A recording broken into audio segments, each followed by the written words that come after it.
Hey guys, I am the Comics Kid 2099, and I am here for a little bit of a topic video. I am getting a little bit tired of two kinds of people. The first kind of people are the ones who say that the DC Comics character Aquaman is stupid and boring and lame. I'm getting sick and tired of those people, and I will get to that in a minute. The second group of people that I'm getting sick and tired of are the ones who are saying that Aquaman used to be boring, stupid, and lame, but recently, with the DC New 52 that started at the end of 2011, Jeff Johns has made Aquaman cool. Yay! Okay, I'm sick and tired of both of those people, and here is why. Aquaman has always been cool. Now, if you just turned off the video, there's nothing I can do about that, but if you haven't, and you're like, hold on a second, what do you mean? Aquaman? Really? Yes, listen for a minute. Aquaman has been cool for a very long time. See this? This is Aquaman. It's cool. That's Aquaman. He's really cool. That's a version of Aquaman. He's really cool. I am so sick and tired of people who act like Aquaman's ability to communicate with fish is a stupid superpower, and therefore he's a stupid superhero. Let's lay down some facts. Number one, Aquaman has 75% of planet Earth that he has to protect and fight over.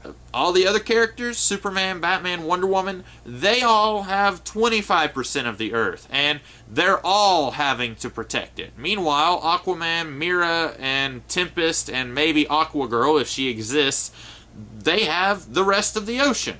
And it's not just the normal real-world ocean, you've got different things going on in the ocean. Black Manta, you've got Atlantean cities-states that are kind of trying to coexist together, and Aquaman is trying to rule all of that. And honestly, that's pretty cool. If you actually sit down and read an Aquaman comic, the idea of Aquaman being the king of Atlantis and he's trying to rule all of this, and meanwhile, he also has other obligations in protecting his homeworld from invaders, maybe from the surface world, maybe invaders from other parts of the ocean, that's kind of cool. Second fact I want to lay down. Aquaman's ability to communicate with fish is not his only ability, obviously. Aquaman lives underwater, deep underwater, near the bottom of the ocean. It is a fact that if you take a gigantic airplane, we're talking the 747 airplane, and you put it at the bottom of the ocean, that thing will crumble like tinfoil. Aquaman lives in that pressure. This dude is pretty invulnerable. If you shoot him with a gun, it's not going to do anything. He's probably about as tough as Superman. He's also pretty strong because, again, deep in that pressure, you're not going to be able to move very easily. But Aquaman can swim very fast, I might add, under that kind of pressure. So he's very strong, he's very fast, and he's nigh invulnerable. People always seem to forget that when they're making fun of Aquaman. Yeah, thanks, Big Bang. You've really done him a service there. Fact number 3. People seem to like fantasy. Lord of the Rings? Yeah, those movies made like billions of dollars. Percy Jackson, Harry Potter, those movies are pretty huge. I mean, Percy Jackson, not as much as Harry Potter, but kids seem to really love fantasy elements. So why is it that Aquaman is basically a fantasy series and nobody seems to care? Everyone just knows him as the guy who talks to fish. Fact number 4. The Martian Manhunter has telepathy. Does anyone make fun of him for that? No, that'd be silly. That would actually make sense. But if Aquaman has telepathy, oh no, he's silly, he's goofy, he's stupid, I don't know what I'm talking about, blah blah blah. Yeah, you can see that I feel kind of strongly about this subject. And that basically covers all the people who have never read an Aquaman comic and have probably never even seen the Super Friends. I can understand people who used to watch Super Friends and Aquaman had to touch the water and get in the water once every hour or he was useless.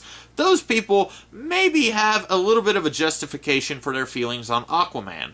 Now granted, it's still not entirely right. I remember one episode of Super Friends where all of the Super Friends were in a gladiatorial combat scenario where they had to fight each other for the fate of the planet, and guess who beat Superman? Yes, it was Aquaman.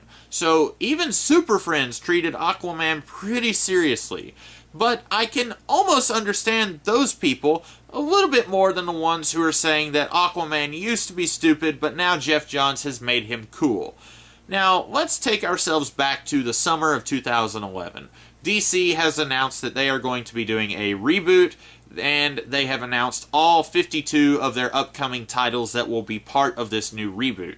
One of which is Aquaman, written by Geoff Johns. Now, I have never made a secret of my intense disliking of Geoff Johns' work. I have never really liked Johns' writing. I don't think he's that good of a writer. I do think he is very good at taking a character and polishing them off for an audience that is very large. Not nearly as many people liked Flash in the year 2000 as they do now after Geoff Johns spent 5 or 6 years working on that character.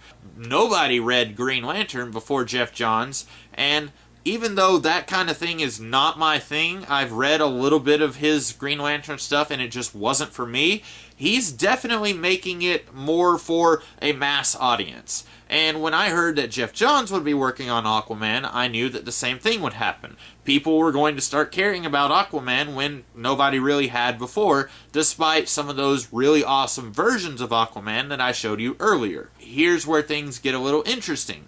These people, again, I don't know if they've just never read Aquaman and they decided, well, this is a reboot, so now I can jump in on the ground floor and it will make sense. But, I don't understand the comic book fans who are saying that Aquaman used to be stupid and boring and now he's awesome. Were these people just never reading comics at all? Do I need to go back and show you guys these Aquaman versions that are really cool? Yeah, anyway, it's just something that kind of grinds my gears a little bit. I like Aquaman. I don't have a ton of Aquaman comics, but the character is one who I've never really understood why people make fun of him the way that they do. If you're going to make fun of a character, how about Hawkman? All that guy ever does is fly. Aquaman has better powers than him.